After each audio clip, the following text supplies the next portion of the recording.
Hi, my name is Liz Shanks, mom of two and children's picture book enthusiast.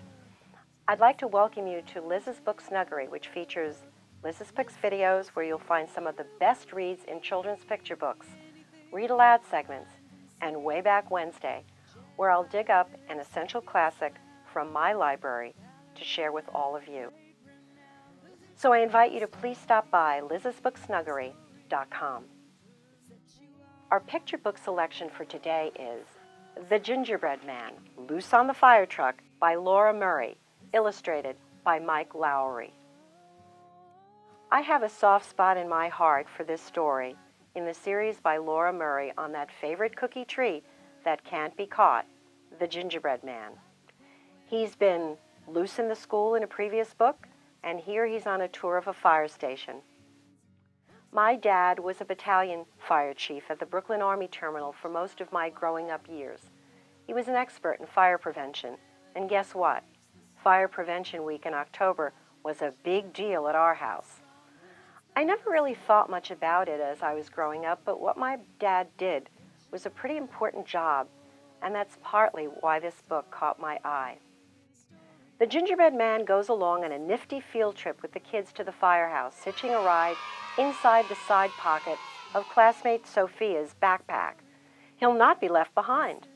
The story, done with rhymes, unfolds as the typical firehouse mascot, the Dalmatian Spot, catches a whiff of that gingery smell as the gingerbread cookie tumbles out of the backpack and nearly into the choppers of old Spot.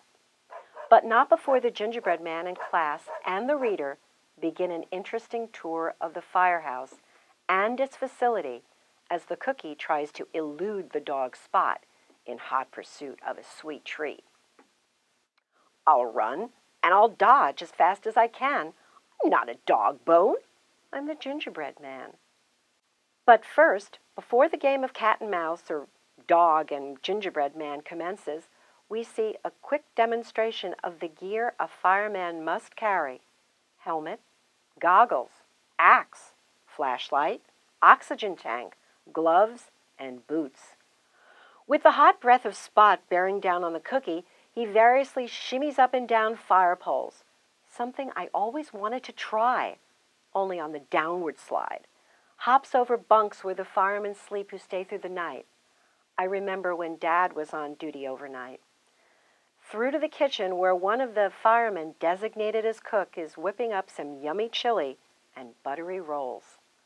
No time for chow now, for just then, a fire alarm goes off. No time to eat.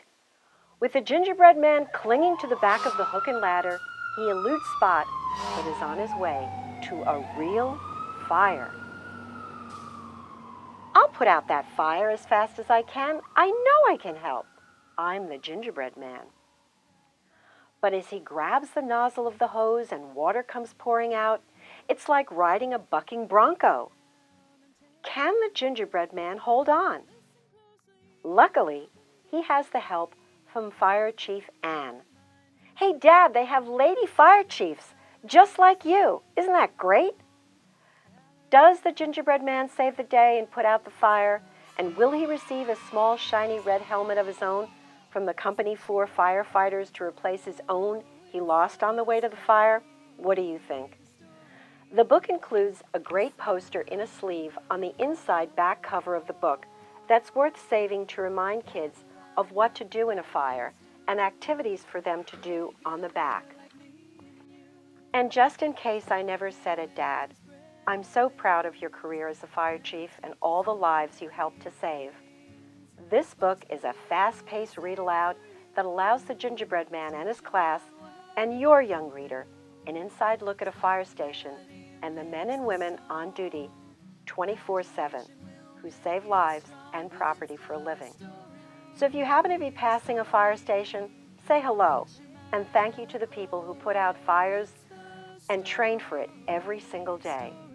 And if you see the Gingerbread Man there, tell him Spot is still looking.